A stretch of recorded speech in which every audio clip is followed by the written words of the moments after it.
Marc Marquez was about to take a podium. Fourth place, 5 laps left, 1.4 seconds behind Acosta and closing. He had fought through the field, executed a double overtake, and was building toward the kind of late charge that defines his career. And then the rear tyre exploded off the rim at 180 kilometers per hour, mid-corner, and the reigning world champion nearly lost the bike at turn 4. Not a slow degradation, not a warning. Explosion. He speared off track, barely stayed upright, and limped back to the pits with a rear wheel that looked like it had hit a wall. He didn't retire gracefully. He survived. And when he got back to the pit lane, he was furious. And he made sure everyone in that paddock knew exactly who he was furious at. This is what Michelin did not want the 2026 season to start with. Subscribe, because this story is not over. Marquez described it himself. I felt already that the rear tyre exploded, not dropped off, not degraded, exploded. 9-time world champion. A man who has spent his entire career at the absolute physical limit of what a motorcycle can do. He knows exactly what a tyre feels like when it is giving up, and he knows what it feels like when it structurally fails at race speed. He used the word exploded deliberately. And when he got to the pit lane, he confronted Michelin's technical staff. Helmet still on, gestures sharp, the kind of body language that doesn't need a translator in any language. This was not a rider venting about a bad result. This was not frustration about points lost. This was a rider telling the tyre supplier, in public, in front of every camera in that pit lane, that what happened at turn 4 should never happen. That a rear tyre cannot cease to exist without warning at 180 kilometers per hour. Think about what that means at this speed. Turn 4 at Buriram is not a slow hairpin. Riders are committed, weight transferred, no margin for what just happened to Marquez. He was lucky the runoff was there. He was lucky the bike stayed under him. He knows that. And that is exactly why the anger was not just about the race. It was about what could have happened if the failure had come one corner earlier. The paddock watched, rival engineers watched, team principals watched, and nobody, not one person in that pit lane, said he was wrong. And then it happened again. Joan Mir brought his Honda back to the garage in the same race with visible rubber missing from the centre of his rear tyre. No curb incident, no excursion, no moment on the data you could point to.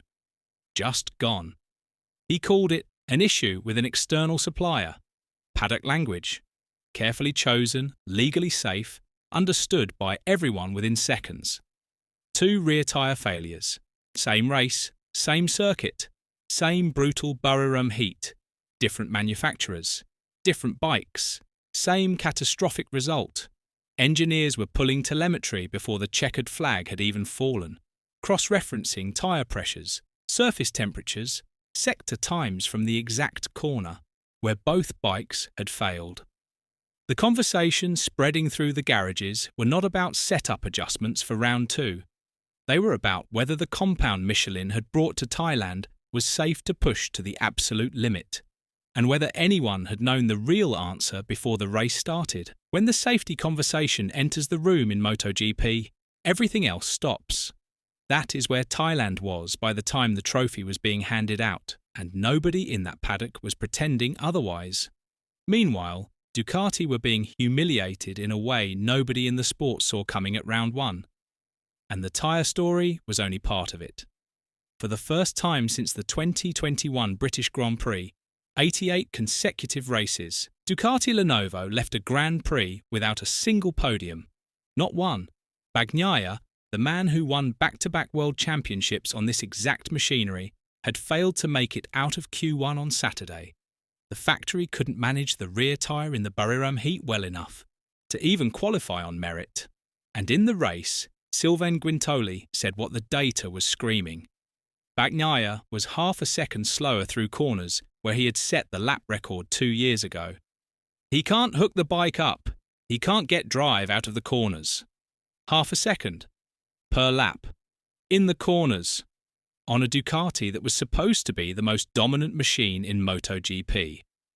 Davide Tardozzi spoke after the race, and the discomfort in his words was impossible to miss. Urgent discussions with Michelin were already being scheduled before the paddock had even packed up. Because what Thailand forced Ducati to confront is something that threatens the very philosophy that has made them dominant. Their aggressive cornering style, the way they maximise rear load through fast direction changes, the thing that makes the GP26 devastating in cool European conditions, may be exactly what is destroying their rear tyres when the temperature hits 40 degrees and the asphalt stops forgiving mistakes. Aprilia, meanwhile, put 4 bikes in the top 5. Bezzecchi won the race, managing what he called critical tyre wear with complete control, 5 seconds clear at the flag. The same Michelin compound, the same heat, completely different outcome. That gap between how Aprilia handled the tyre and how Ducati's machinery reacted to it is the most uncomfortable question Ducati's engineers are carrying home from Thailand.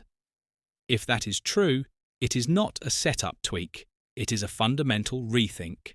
And now look at the championship after just one round, because this is where Thailand gets truly alarming for Ducati. Marquez has 9 points. Pedro Acosta has 32 and leads the MotoGP World Championship, KTM leading the standings after race 1. Because the reigning champion's tyre exploded and his factory couldn't get a single bike on the podium. Trackhouse Racing, customer Aprilia machinery, not even a factory outfit, put Raul Fernandez on that podium while Ducati watched from 6th. Sport's established order didn't just get challenged in Thailand, it got turned upside down by a piece of rubber. And here is the part that should concern every team on the grid. If Michelin cannot fully explain what happened before round 2, teams will start riding conservatively. They will protect the tyre instead of attacking with it. They will back off curbs they would normally use. They will manage the rear instead of trusting it. And when MotoGP teams start riding to survive instead of riding to win, the fastest bike does not always come out ahead. Strategy changes, risk tolerance changes. The entire championship calculus shifts. Because of what happened at one corner in one race on the first Sunday of 2026. That is how fragile dominance is in MotoGP. That is what Buriram just proved. Was this Michelin's failure? Or a freak incident that will never happen again? The paddock is debating it right now. Drop your take in the comments and subscribe, because round 2 cannot come fast enough.